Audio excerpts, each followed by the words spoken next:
O aplicativo do Cresce São Paulo é a principal ferramenta de acesso aos serviços e comunicação do Conselho. Faça agora o download na App Store e na Play Store. E siga nossas redes sociais no Facebook e Instagram. Boa noite a todos. Para mim é uma grande alegria retornar aqui. Alguns estiveram no outro bate-papo que nós tivemos. Agradecer ao Ederaldo novamente pela oportunidade, estar falando com vocês, batendo um papo, conversando. Se na hora que a gente estiver conversando, vocês tiverem alguma dúvida, podem interferir, pode perguntar, pode colaborar, pode ajudar com esse bate-papo. Nós estamos entre colegas, embora eu não seja corretor de imóveis, mas eu já tenho uma boa afeição por essa profissão. Eu trabalho na ETEC, onde nós tentamos por 2 vezes iniciarmos o curso presencial de transações imobiliárias, isso com o apoio do Cresce, com o Ederaldo. Não conseguimos o presencial, mas nós temos o telepresencial, à distância. Então eu estou me sentindo em casa, viu, Ederaldo? Muito obrigado. O Gofredo, o diretor da ETEC, mandou um grande abraço e o que precisar a ETEC com certeza está à disposição. E hoje a gente vai falar um pouquinho sobre a profissão de corretor de imóveis. Sobre a profissão vocês já sabem, Vocês são aqueles que por muitas vezes fazem a intermediação de um sonho, porque quem busca um imóvel normalmente tem um sonho a ser realizado, que é adquirir um imóvel, muitas vezes a casa própria, Sair do aluguel. Quantas pessoas vocês não atendem e vocês fazem parte disso e conseguem levar essa alegria a essas pessoas, Porque muitas pessoas vão comprar e não tomam as devidas precauções. Nós estamos aí, todo dia que a gente abre a internet, a gente olha o jornal, mais um golpe, em todos os setores, Então, parabéns a vocês por essa profissão que leva muita alegria a várias pessoas, Mas nós temos aí o que? Toda profissão ela é regulamentada e toda profissão tem suas obrigações, Então, o corretor do imóvel é aquele que exerce a intermediação de compra, venda, de permuta, dessa ligação entre aquele que tem o imóvel, quer dispor dele, quer permutar, quer alugar, e aquele que tem interesse nesse bem. Então vocês é que fazem essa ligação, E para isso é necessário ter as competências técnicas, estar inscritos no Cresce e ter os conhecimentos, Para que você possa fazer da melhor maneira, sem lesar ninguém, Porque às vezes você acaba, quando não tem o conhecimento, você acaba sendo induzido ao erro, e isso pode trazer prejuízo a alguém. Por isso que nós hoje vamos tratar um pouquinho sobre essa responsabilidade do corretor, sobre essas disposições legais. Não tem como nós abrangermos todas as disposições legais, mas nós iremos falar sobre algumas, inclusive sobre o Código de Ética do corretor de imóvel. Então, a primeira que nós trazemos aqui são as responsabilidades da corretagem, que elas estão estipuladas ali no Código Civil, dos 722 ao 728, se não me falha a memória, Então, o contrato de corretagem, uma pessoa não ligada a outra em virtude de mandato, de prestação de serviço por qualquer relação de dependência, obriga-se a obter para a segunda ou mais negócios conforme a instrução recebida. É isso que nós falamos, Vocês têm essa aproximação entre aquele que tem o bem e aquele que tem interesse sobre o bem, seja permuta, seja aluguel, seja uma troca, seja uma compra, seja uma venda. E obviamente que aí vai existir as responsabilidades, nessa intermediação.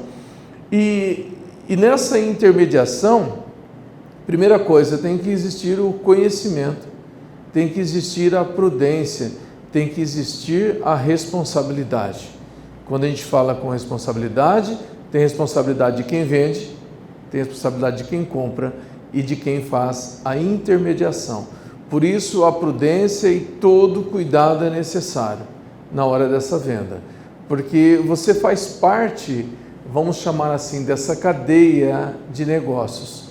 Então, se você participou como intermediador, você tem responsabilidade sobre isso. É certo que nós temos aí hoje uma ferramenta muito boa, que é a internet, e pela internet nós temos várias certidões que a gente pode estar extraindo gratuitamente para trazer mais segurança naquela relação de compra e venda. Às vezes nós estamos pelo vendedor, mas às vezes também nós estamos pelo comprador. E o que as pessoas querem numa compra e venda? Elas querem uma garantia que elas vão investir o dinheiro delas e que elas não estão sendo enganadas. Então, por isso, essa precaução que cabe ao corretor, essa prudência, essa busca de informações seguras para que você possa trazer um negócio que dê garantia depois de que não lhe traga problema. Porque nós temos vários contratos realizados, entre pessoas, entre empresas, que acaba sendo judicializados, acaba caindo lá no Poder Judiciário. E a hora que dá um problema, o que as pessoas querem? Vamos buscar o culpado. Ah, mas você não me falou isso, mas você não falou que era assim, embora você de repente até falou. Mas vamos achar um culpado que alguém tem que pagar a conta. A realidade é essa. Por isso é importante a boa elaboração de um contrato. Tirou as certidões, anexe as certidões ao contrato, faça o seu arquivo e guarde, porque a hora que der um problema, o primeiro a ser informado, o primeiro a ser comunicado são vocês. E vocês têm o CRES de vocês têm a identificação profissional e vão ser identificados e alguém vai correr atrás aí para buscar as responsabilidades. E se houver ali perdas e danos, o corretor prestará ao cliente todos os esclarecimentos e demonstrar, olha, eu fui prudente, eu fui responsável, está aqui a documentação exigida. Porque todo mundo quer fazer a venda, todo mundo quer vender, todo mundo quer comprar, todo mundo quer fazer a venda e tem que ser resolvido nesse momento. Sabe aquelas coisas que tem que ser agora? Aquela pressa, por que tanta pressa? Às vezes ganhar um tempinho a mais, depois acaba aqui não tendo que ficar aí esquentando a cabeça e perdendo noites de sono por uma venda, às vezes, que houve um vício ou alguma coisa assim.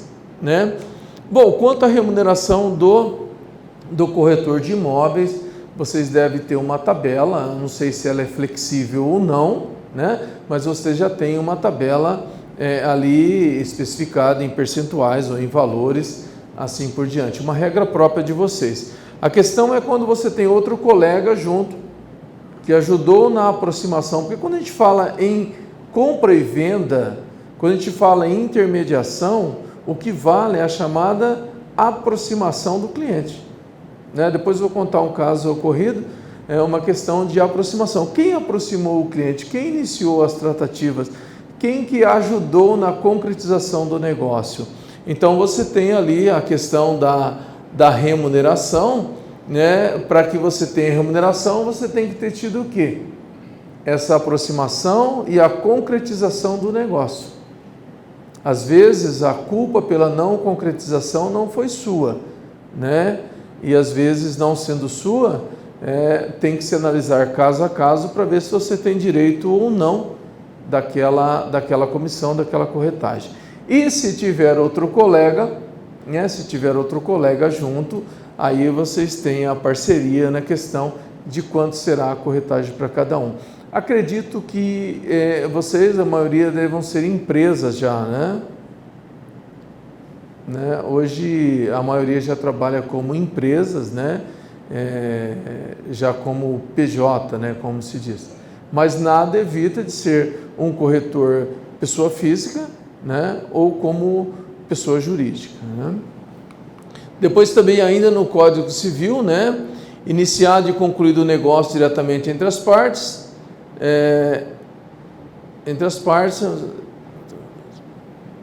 É importante esse artigo aqui, a gente falar um pouquinho sobre a contratação, sobre a contratação dos serviços.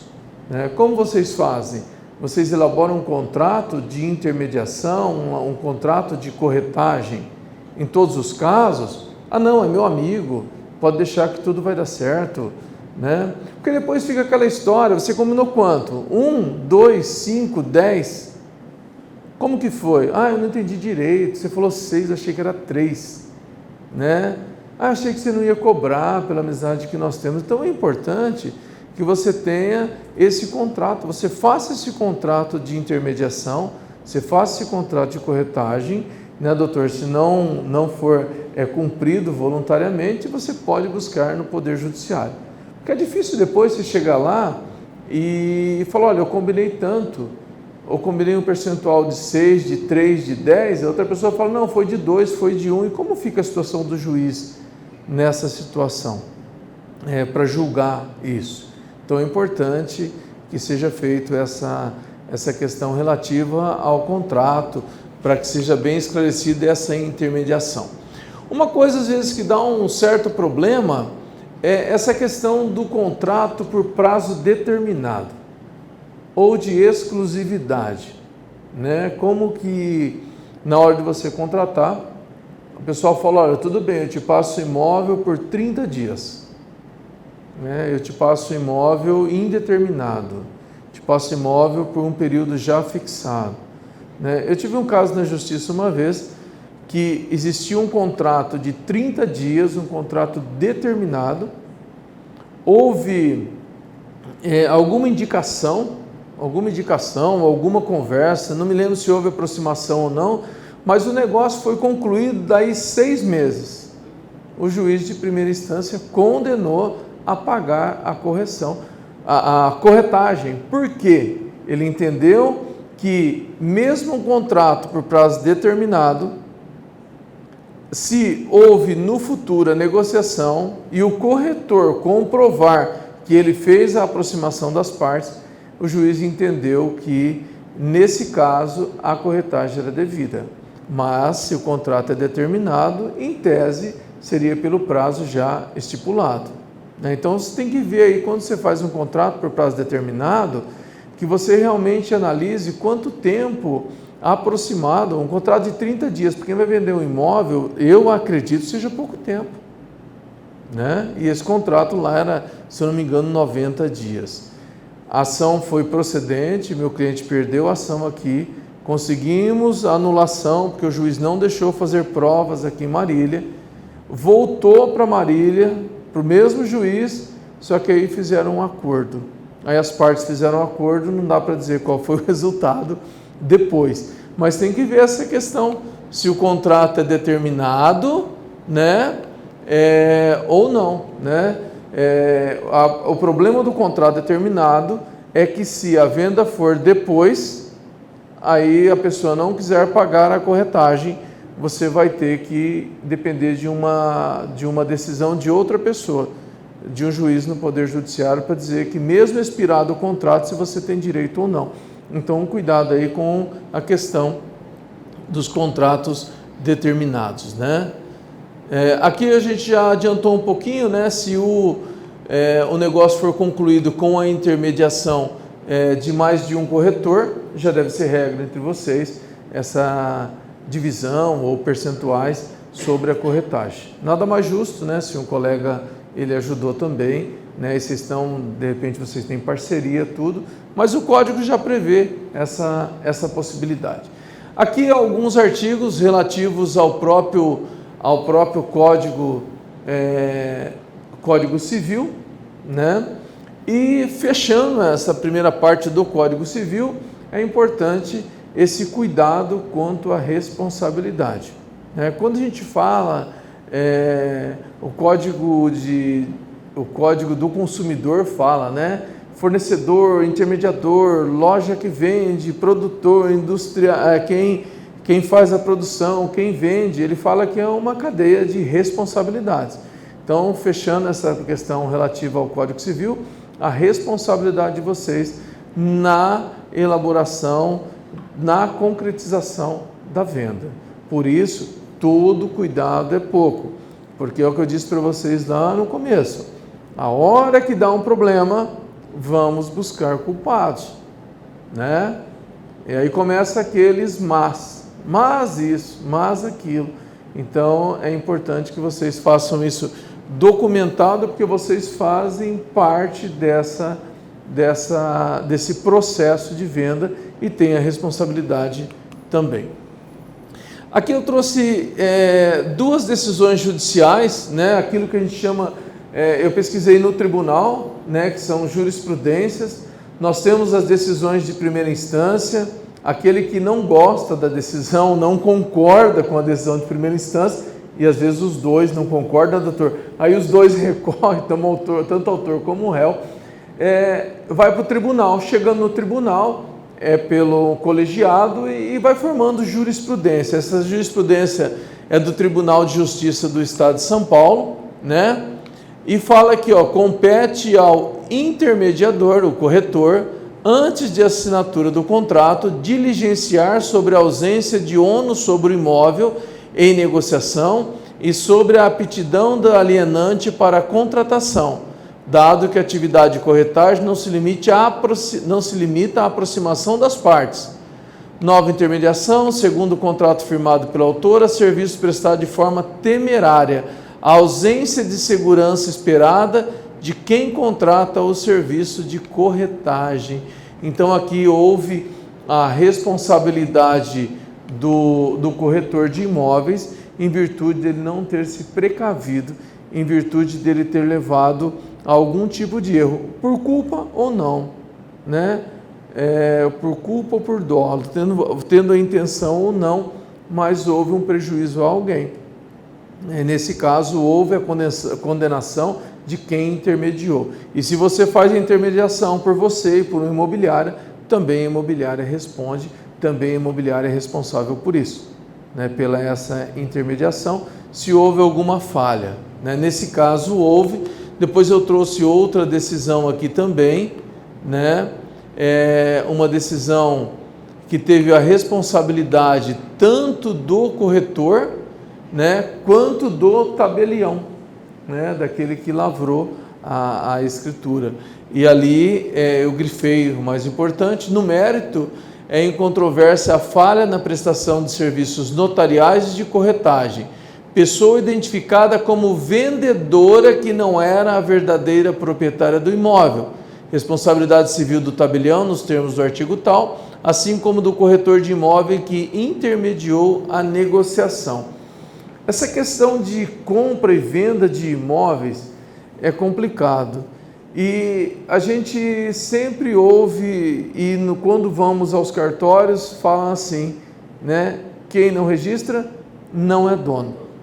Tive um caso de um cliente, ele é de Marília, ele comprou um imóvel lá no Paraná, mas além dele mais 3 compraram o mesmo imóvel, porque como a escritura é de compra e venda, você pode fazer em qualquer lugar, em qualquer tabelião, né, de notas. Então você pode fazer escritura em Marília, no Paraná, onde você quiser, né? E esse cara vendeu o único, ele foi lá, tirou a certidão a validade é 30 dias, né? Tirou a certidão do imóvel, vendeu para 1, para o 2, para o 3, para o 4. Sorte que o meu cliente, não instruí ele, depois ele me contou. Ele foi lá e registrou aquele imóvel. E depois os outros tentaram registrar, mas ele falou, mas peraí, não dá para registrar porque o dono é fulano e não foi ele que vendeu para você, foi o dono anterior. E quem faz isso já faz com premeditação, já faz para quê? Já faz e não deixa nada do seu nome, tenta não deixar rastro, assim por diante. O dinheiro já saiu da conta dele, já foi para outro. Some, você não acha, às vezes usa nome que não é verdadeiro, né? Então, é muito importante, sim, nós orientarmos a quem compra. Olha, você comprou, você tem dinheiro para comprar? Tenha para fazer a documentação. Compra, já dá entrada no registro no cartório de registro e já efetiva essa transferência. Tem os emolumentos, mas você tem que ter esse custo, né? Para que não tenha esse problema. Porque embora você não tenha culpa, se não conseguir registrar, vai vir falar para você, mas peraí, você vendeu para mim, agora não consigo, o outro já registrou na minha frente, não vão me pedir para vocês? Com certeza, né? Então, pode acontecer, infelizmente, quando o cartório de notas elabora a escritura, não tem nenhum comunicado lá com o cartório de registro. E aí você faz 3, 4 vendas irregulares e quem registrou primeiro é o dono. E aí teve essa questão. Aqui foi uma desatenção de quem elaborou tanto do cartório de notarial como da corretagem, né? Fizeram uma venda para aquele que não era dono. Os dois erraram, né? Os dois erraram, tanto o corretor quanto o cartório, né? Por isso é importante verificar se a certidão é verdadeira, né? Tem aí os códigos de segurança, se possível você fazer a retirada da certidão, porque você tem certeza que saiu do cartório, né? Algumas precauções, né? Depois aqui também, para aliviar mais um pouco, né, a barra de vocês, eu trouxe uma que o corretor não foi condenado, tá? Gente, decisão judicial, eu trouxe essa, mas nada diz que elas não podem ter um novo entendimento sobre a mesma matéria. Às vezes você ganha em um e em outro a mesma coisa tem entendimento diferente, né, doutor? Mudamos a jurisprudência, mudamos o entendimento. Esse aqui existia um vício oculto no imóvel, aquele vício que você não consegue detectar. Somente um técnico, um engenheiro, alguém especialista, um perito vai conseguir identificar esse vício. Esse vício foi um problema numa válvula e com a questão das chuvas, né, inundou a casa. E aí houve sim, entrou contra quem vendeu e também contra o corretor, mas tratando de uma questão técnica que não dava para você visualizar um vício oculto, né? Não dava para você visualizar, necessitava de conhecimentos técnicos, houve a absolvição do corretor nesse caso, tá? Não dá para dizer que todos terão, né? Mas nesse caso aqui houve a absolvição do corretor em virtude do vício oculto, né? Aquele que você não consegue detectar simplesmente numa olhada rápida, né? Vocês contratam engenheiro, elétrico, hidráulico, civil para fazer vistoria na casa que vocês vão vender? Ninguém toma essa cautela. E aí nas primeiras chuvas, se tem um problema hidráulico, vai onde vai aparecer uma válvula entupida, né? Calha dá muito problema, que não é um problema do corretor, né? Entope muita calha, que a gente não fica subindo na casa olhando a calha, né? E às vezes dá um problema, muita chuva acontece, né?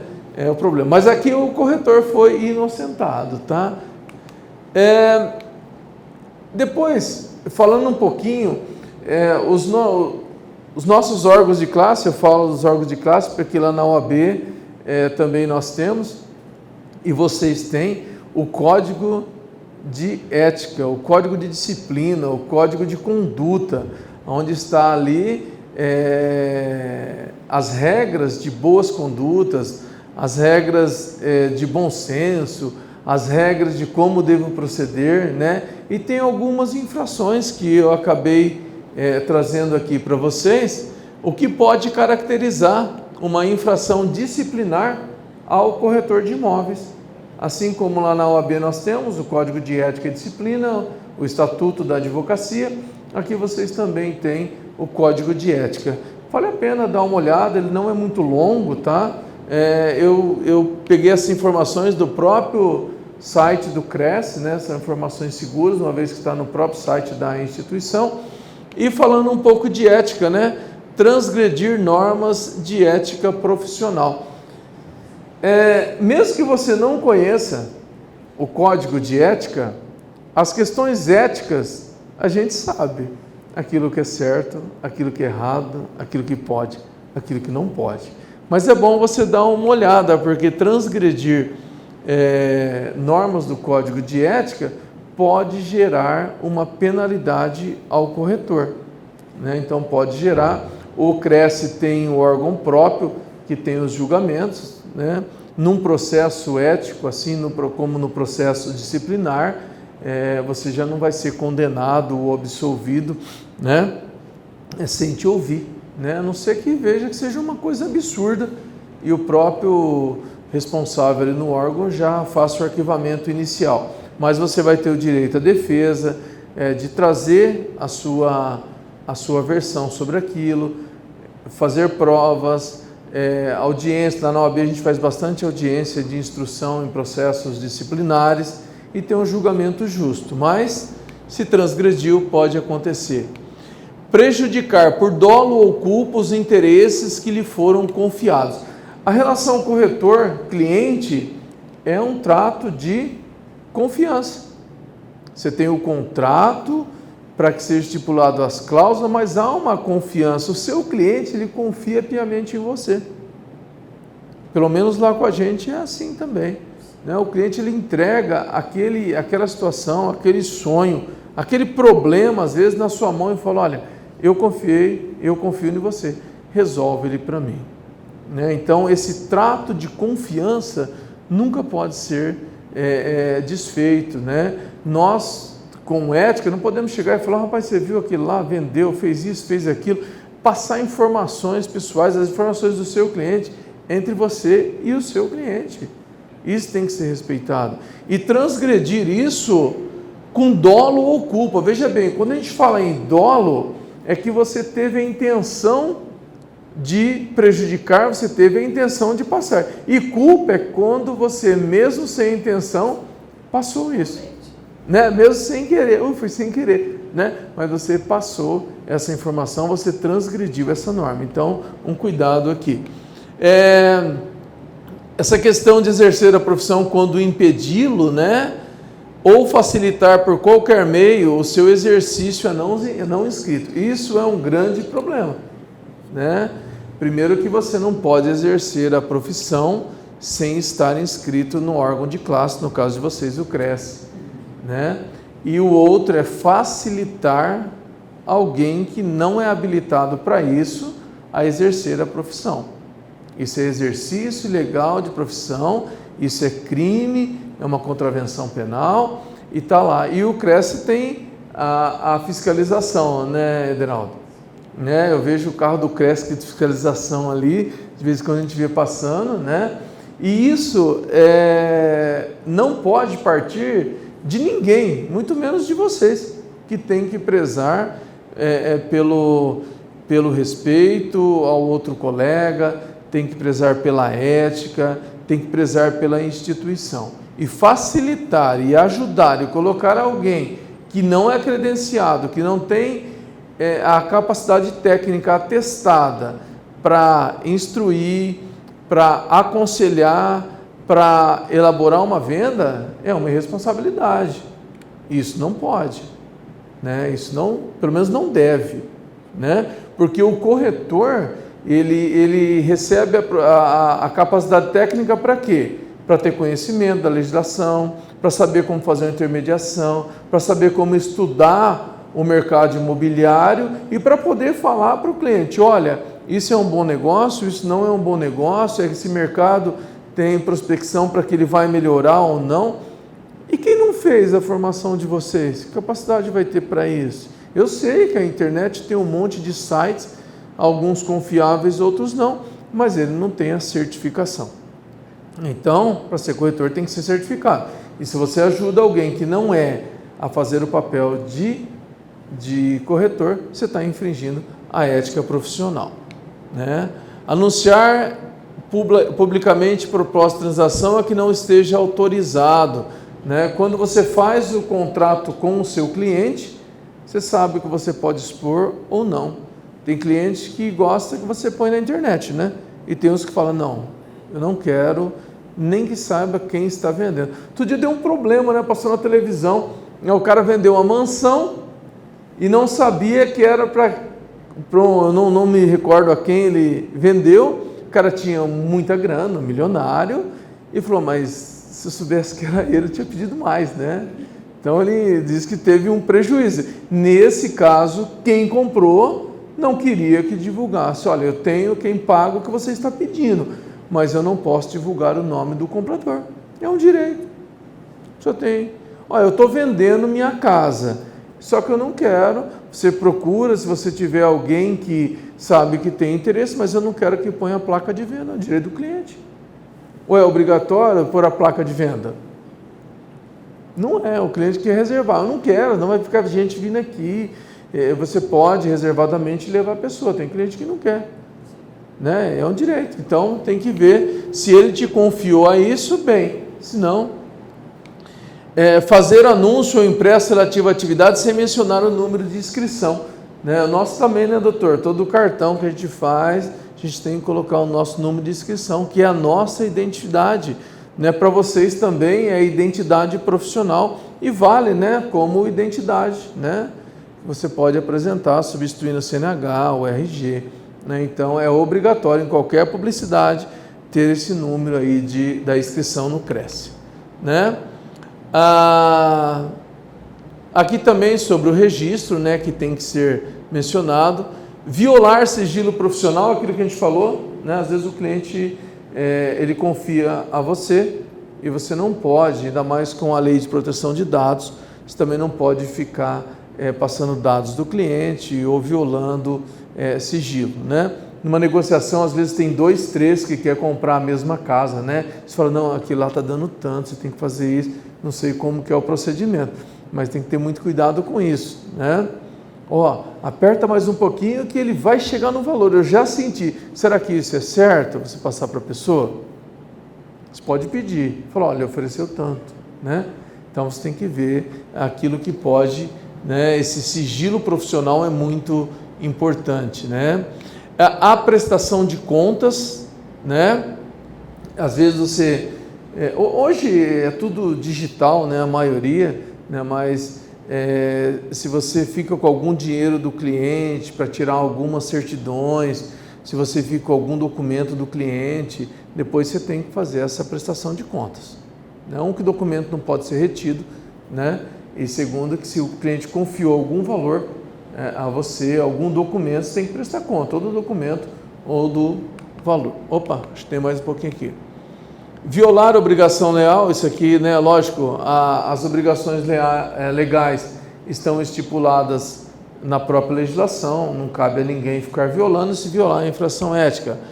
A atividade profissional é que a lei defina como crime ou contravenção, né, lógico, se você no exercício da sua atividade violar alguma lei, né, cometer algum crime ligado à atividade profissional, além das penalidades junto ao Poder Judiciário, as penalidades criminais, cíveis, se prejudicou alguém, ainda você responde perante ao seu órgão de classe as penalidades próprias do próprio órgão.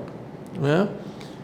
A contribuição não pode deixar de pagar. Na OAB a gente também tem que pagar, senão eles executam. Né? É um título, a contribuição é um título, né, que pode ser executado. E é na Justiça Federal, né, Deraldo? É na Justiça. Então, e a própria Justiça, o nosso é executado, aí, é título para ser executado na Justiça, né? Então tem que pagar a contribuição, senão pode infringir na ética. Promover ou facilitar a terceiro transações ilícitas, a qualquer forma prejudica o interesse. Isso aqui qualquer ato que seja desleal, ilícito, contrário à lei, né, que venha prejudicar. E recusar, o último da infração ética, recusar a apresentação de identidade profissional. Né? Essa pessoa pedir sua identidade, você tem que se identificar. Né? Assim como nas outras profissões também é necessária a sua identificação. Pessoal, quando você fala em código de ética, são coisas lógicas. Né? Aquilo que a gente sabe. Essa conduta, a gente sabe o que tem que tomar ou não, como o que é certo e o que é errado, mas é importante a gente estar revendo. E infringiu a ética, né, tem as suas penalidades. A primeira penalidade é uma advertência verbal. Você vai ser convidado a participar de uma reunião, de um bate-papo, e alguém vai falar, olha, você cometeu um equívoco aqui, né? E você tomar mais cuidado para que isso não venha a acontecer novamente, né? Depois temos a censura, né? A censura já começa a ficar registrado lá nos seus dados junto ao Cresce, né? Não é exposto, né, para os demais colegas, é um documento sigiloso, mas lá na sua ficha, junto ao seu órgão de classe, tem essa observação. Então, chama de censura, mas é essa observação que existe dessa infração ética que você praticou aí no exercício da sua profissão. Depois temos a multa, né? Começa a doer no bolso, né? Uma multa. Provavelmente as multas são estipuladas de acordo com o valor da anuidade, tem que ter um parâmetro, não sei se aqui é pelo valor da anuidade, 1, 2, meia ou assim por diante, mas ela é estipulada normalmente pelo valor que você paga da anuidade. A suspensão da inscrição por 90 dias, né? Pode ser outra penalidade, ou, infelizmente, né, o cancelamento definitivo do credenciamento seu e a devolução, apreensão da sua identidade profissional, né? Então, começa as penalidades da mais branda, né, chegando até a exclusão no quadro, né? Lá no Cresce tem o corretor, vocês têm a identificação de vocês lá. E o que eu sempre falo, olha, hoje com a internet está fácil. Você quer saber se a pessoa é corretora de imóveis? Coloca o nome, entra no site do órgão. Quer saber se a pessoa é advogada, a pessoa é médica? Entra no site do órgão de classe, né? Para ver se realmente, se não tem uma suspensão, se não tem um cancelamento, se realmente continua sendo corretora de imóveis. Então hoje está mais fácil de se verificar. E a apreensão do documento, né, ou a devolução no órgão, é realmente para não ficar em circulação, né? Pessoal, no geral, né, sobre a questão de ética, do Código de Ética, é isso que eu tinha para falar. Da fiscalização, a gente já falou um pouquinho, o próprio órgão, né, o próprio Cresce tem a fiscalização própria, né, fazem aí as suas fiscalizações, né. Acredito também que funciona um canal de denúncias, né, Adriel? Também tem um canal de denúncia, ou pode ser a fiscalização feita diretamente pelo órgão, né, uma fiscalização de rotina. Sobre a questão daqueles que exercem a atividade de corretor, como quaisquer outra atividade a qual ele não tem a competência técnica, a capacidade técnica, além das responsabilidades civis, se estiver prejudicando alguém, também responde uma contravenção por exercício ilegal de profissão, né? Já tivemos, a gente ouve às vezes falar diversas profissões aí com profissionais que eles não estão habilitados e estão exercendo, né? E em lugares públicos às vezes, né? Mas também é difícil fiscalizar tudo, né?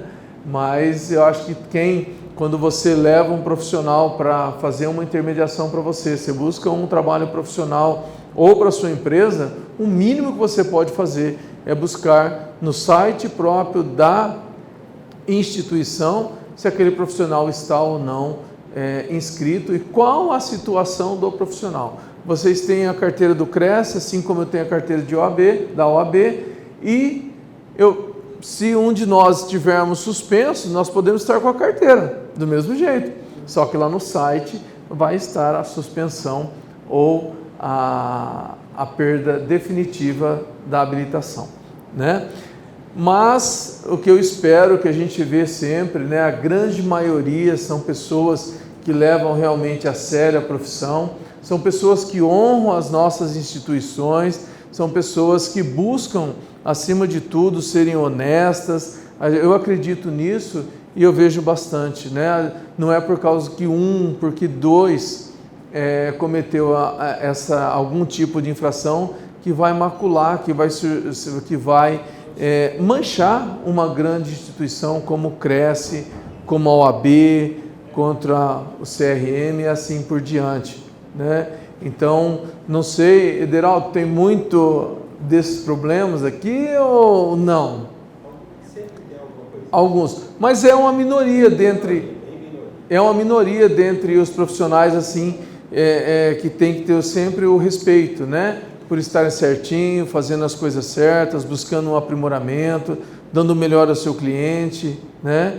Então, na OAB também tem o Tribunal de Ética, mas é a minoria, né? Eu acho que são instituições aí a serem aplaudidas pela grande maioria dos profissionais e pela competência que nós temos aí, né? O crédito, a credibilidade dessa instituição. Não é um ou outro que vai surjar, vai macular essas instituições. E eu acho que eu termino, né? Trouxe ali a foto da minha espiã, tá? A minha filha, aonde eu tô, ela me acompanha, né? E se vocês se chama Isis Maria, e se vocês tiverem alguma pergunta, algum questionamento, algum bate-papo, já me sinto entre colegas aqui com vocês, tá? Então agradeço muito. Pois não. A questão do vício oculto. O proprietário, ele tem, quanto tempo ele tem para arrumar, se ele tem que arrumar um vício oculto, numa casa usada, lógico. O problema do vício oculto é que, pela legislação, o prazo para você pedir o reparo é quando você tem conhecimento do vício, né? Então, você tem um vício oculto no bem, demora um período, a partir de quando você detecta o vício, é que você começa o seu prazo para você pedir o reparo, né? Então, por isso é muito importante o laudo de vistoria, né? Embora o vício oculto, como diz, ele é oculto e você não tem como localizar ele ali sem uma inspeção técnica, né? Mas pela legislação o prazo começa a partir de quando você detecta o vício. É lógico, comprou um imóvel, passou aí 10 anos, é difícil você falar, olha, o vício existia antes da compra ou depois da compra. Quanto mais tempo, mais difícil fica. Mas foi dentro de 3, 4, 5 É meses normal. Não, 1 ano, 2 anos é tranquilo a responsabilidade sobre o vício oculto. Sim, com certeza, tranquilo. Uma dúvida, com relação aos contratos, a gente tem muito costume de fazer entre as partes. É bom registrar em cartório, ter todo documentado dentro da lei, ou continua seguindo a prática popular? Não, faz de boca ou faz a adição no papel e deixa ali por garantia. Olha, o contrato não tem obrigatoriedade, nesse caso, de ter o registro em cartório. O que nós temos que ter cuidado? Né? Por exemplo, lá do escritório, ninguém assina a procuração fora do escritório sem eu estar vendo a pessoa assinar. Quando tem, mas tem um cliente de fora, tá bom, ele assina, reconhece firma. Por quê? Vamos supor que você fala assim, leva lá para sua mãe, para alguém assinar o contrato, o comprador, o vendedor para assinar, e você não acompanha quem assinou. E se não foi ele que assinou? O contrato é nulo. Então é um problema. Agora você trouxe o contrato, Hamilton, estamos contratando, assina para mim. Eu assino na sua presença. Precisa reconhecer firma? Não. Porque se eu falar que a assinatura não é minha, na justiça, vai para o grafotécnico, pede a prova grafotécnica, vai constatar que é minha.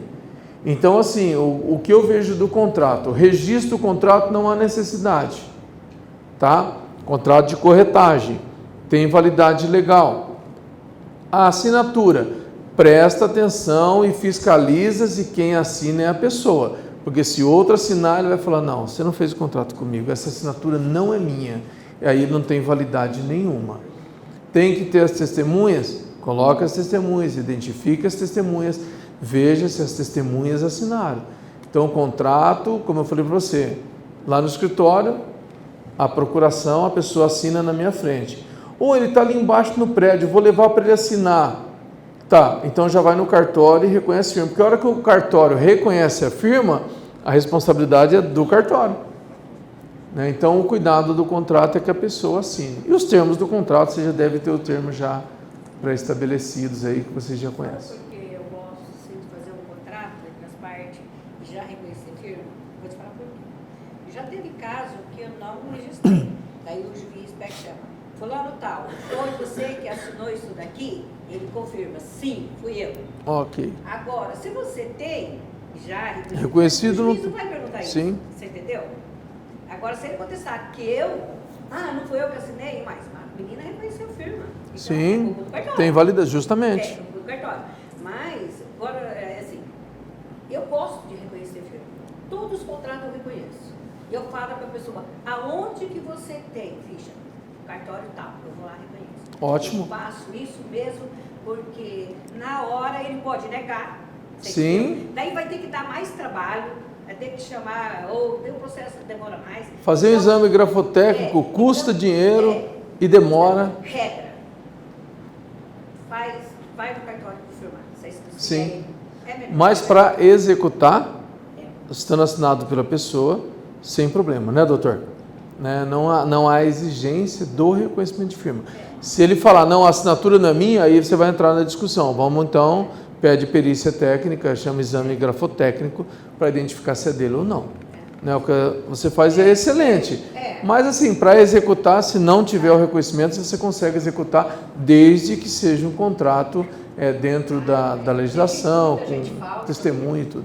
Eu já passei por tudo. Faz 25 anos que eu sou corretora. Eu já passei por tudo que tem para passar. Já passei por tudo. Ainda vai passar mais. Eu já, olha, tudo isso que você falou, eu já Vai morrer passei. e não vai ver tudo. Eu já ganhei comissão, eu já Quando perdi faz comissão. assinatura digital? Eu já ganhei, eu já perdi. Só Mas que eu nunca fui condenada. por isso que você reconhece firma, né? Ó, doutor, eu nunca fui condenada. Eu já fui condenada a uma coisa? Eu já tive reclamação? Nem Que bom, graças a Deus. Está assinando muito digital. Digital. Eu faço tudo certinho. Até hoje, 25 anos de profissão, nunca teve uma pessoa que Quando reclamou assina de mim. digital, a pessoa tem que mandar um documento que aquela instituição que reconheceu. Isso. A assinatura digital, você tem que ver se ela tem a certificação. Se é certificado, se quem está certificando é a empresa que tem a sua regularidade, e aí tem o código lá, né? Aí sim, é válida, sem problema. A maioria dos contratos de banco hoje já sai tudo quase com assinatura digital e... Oi? Contrato de casa de compra e venda, é tudo feito por celular. Então tem, você vai às vezes em algumas operadoras aí, você assina no próprio tablet, né? Então, mas a certificação, sendo um órgão reconhecido tudo, não há problema nenhum na assinatura digital, é válida tanto quanto a outra. Uma última pergunta. Eu tive Fica à um vontade. caso de uma validação de certificado digital. O cliente assinou pelo Gov. E aí correu o trâmite de justiça, o juiz não reconheceu que a assinatura do Gov, ela vale como certificação de instituição. Falei, mas como se é feito dentro do próprio aplicativo tal, e o juiz não estava aceitando. Não reconheceu aquela assinatura. É porque normalmente, quando você pega, eu não sei se vocês, nós já temos o token para assinatura, e tem o órgão que certifica o token. Tem uma empresa Tem que ver essa não tem uma empresa certificadora. Certifica o Gov. Isso. E o Gov tem a possibilidade de assinatura, né? Deveria ser reconhecido como certificadora, né? Mais alguém? Então eu tenho só a agradecer a oportunidade. Esse bate-papo para mim foi muito bom. Prazeroso estar aqui de novo, Ederaldo. Muito obrigado, viu? Obrigado a vocês, muito sucesso.